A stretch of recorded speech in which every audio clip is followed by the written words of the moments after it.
morning, everyone. It's Tony and Phil from Rebel Financial. Thanks for joining us again on a beautiful spring Friday morning here. So today we're doing our book review, and our book review is surrounded by idiots. I think we all feel that way at some time. And so this book goes into, really, it's about personality types. Thomas Erikson is the guy who wrote this. He had a lot of training doing this, including working with his father for years.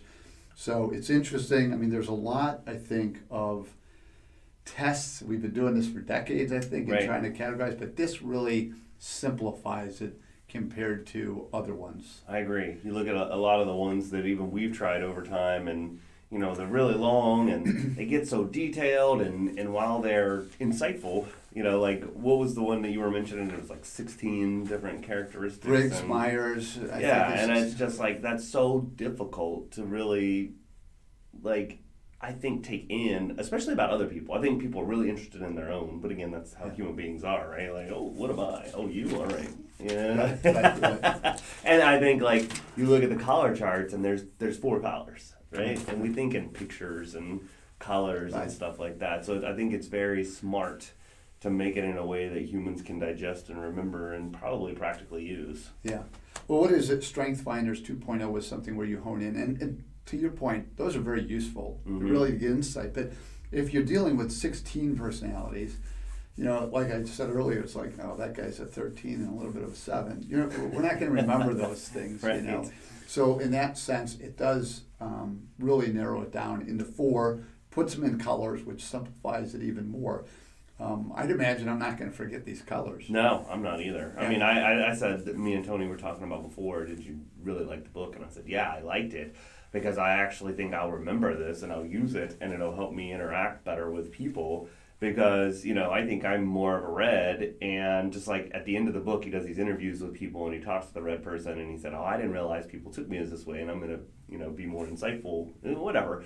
But, you know, I think the main drawback that he had an example of a guy in there that was really offended that you could just classify people like this, and he didn't want to do it, you know? And so I could see, you know, that might be the biggest drawback from people wanting to accept this. But again, I mean, we are human beings, and we primarily take shortcuts to actually be able to function in a world with too many variables, and stereotyping is one of them. And this is really an easy, useful way to do it, and you can combine them together, but at least you'll kind of remember, right? You know, so.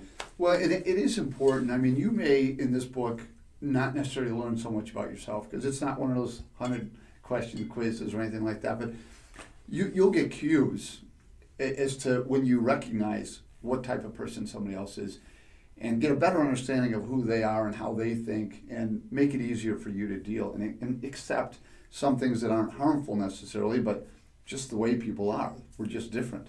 Yeah. You know? And it almost reminds me a little bit, if you've looked at or studied or read some of the books about how people with like awesome memories can like memorize a deck of cards, or whatever the case, like they use like tricks.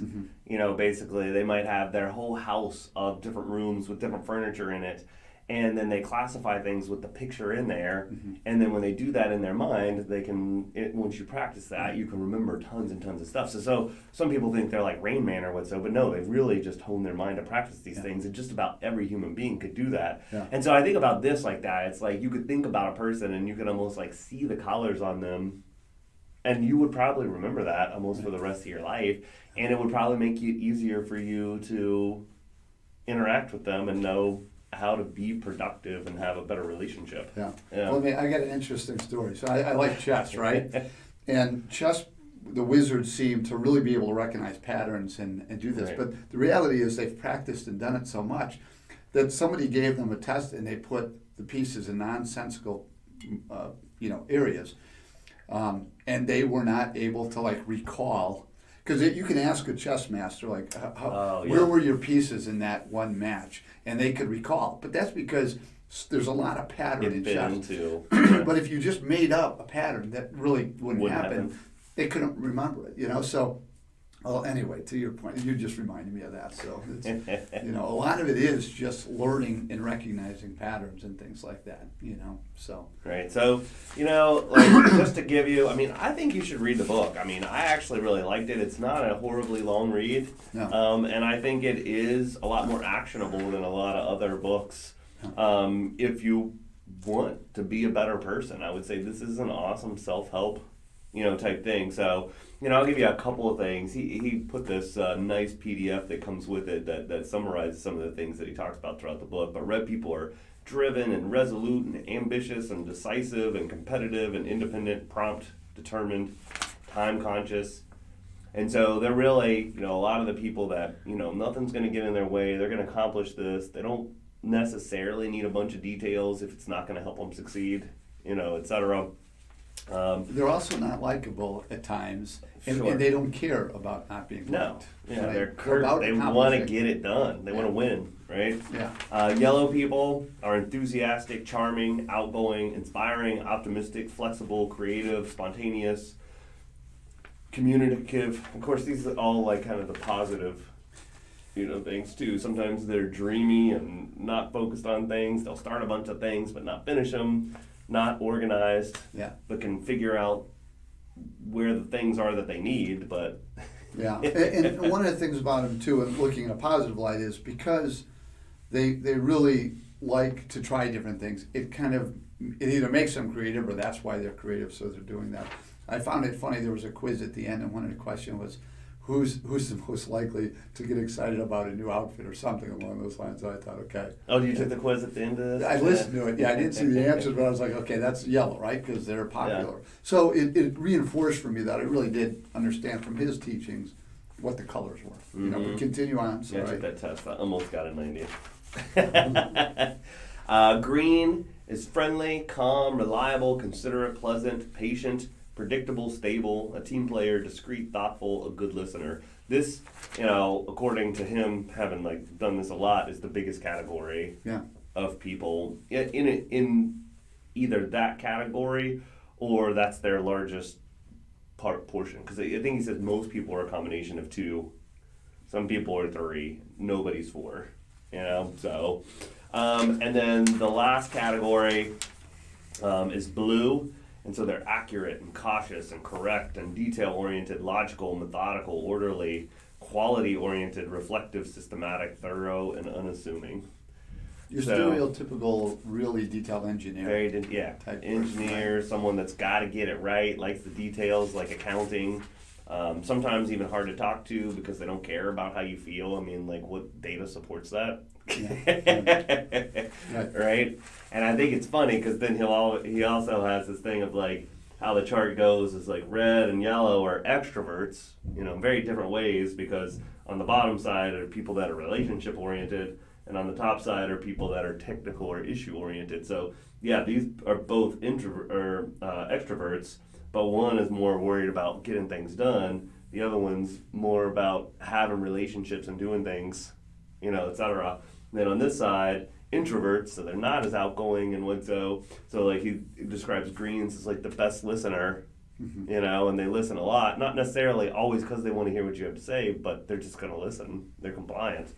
And then blues, the detail-oriented engineer, architect, whatever, introvert, but they are very detail and issue-oriented, right? But the interesting thing is when you come down here, on the opposite ends of the spectrum, those are the people that least get along with each other. So yellows and blues, because yellows want to get started, have great ideas, and then they don't want to fish it, and they don't pay attention to the details. The blues, they're slow down, we got to get this right.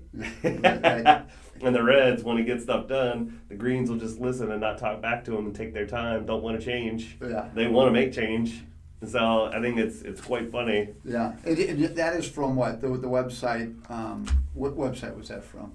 What you're looking at? I actually didn't pull it from the website. I pulled it when you buy the book. It was part of PDF. Part of with it, yeah. So that's why we're not going to post it or anything because it's obviously his kind of copyright. Yeah. If you want it, you should probably buy I know when I bought the Audible, it came with it. But I did want to show it to you because I think it's very interesting and it helps sometimes get the concepts and and I like that quiz question in there. It's which combination of people do the best together, and it's actually one with all different colors because they all kind of play their roles, Right. To do things Right. and make a better in-state product. You just got to know how to communicate well together and to delegate to who Right. and how. Right. Right? Well, what's the Yeah. saying? I mean, you need the chiefs, the Indians, right? You can't just have all chiefs, Right. and yet you can't just have all Indians either. You need people who are leading and making decisions on what to do and such. So, but I agree with you. I mean, the book was good. It was interesting. It was a pretty quick read, even though it was over 10 hours. I mean, Right. there was redundancies, but I thought they were kind of important. Yeah, and like any good book that is kind of technical, I think you got to put a lot of stories in there, and he did. Like stories throughout his life or different things that he had worked through, or even some secondhand type thing that really illustrated a concept or a point, and that makes it much more interesting for most people, Right. Right, and it made it longer. Some people that just wanted the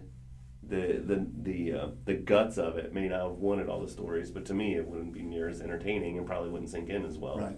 Yeah. Yeah, I mean, and it was great the way you interviewed different. One of my favorite ones, I think it was all Greens, where a little more reserved, more quiet. Said, please stand up if you have particular concerns. No one stands up. If you're afraid of and it's like, change. And then that's what it was, change. And it's like, okay, now stand up if you think somebody else in this room is afraid of change, and then everybody stood up. They stand up, so a lot of good, entertaining stories like that, because I don't think we don't understand each other enough, and to learn anymore. Or we don't. Is really I think sometimes we kind of do, but we don't give each other credit that there could be good things that go along with the bad things. Yeah. And then of course, I think it's a catchy title that probably sold more books, but I mean, it's probably true. It's just like if you don't think that somebody's doing things the way that you would like them done, then they're an idiot. Right. And so, all of us to a certain degree are surrounded by idiots, but they probably think the same thing about you. Right. Well, in a different perspective, right? Yeah. So the title just reminds me of the George Carlin bit. Everybody on the road is a moron or an idiot. If they're going faster than you, they're an idiot, and if they're going slower than you, they're a moron. So everybody thinks that everybody else is an idiot or a moron, and that's kind of the thing. Right. Everybody else is not thinking exactly like me, and so therefore they must be an idiot. Right. So all in all, like the book. Yeah. It was a good read. I think it made me a better person. I'm going to try to implement some of what I learned from it.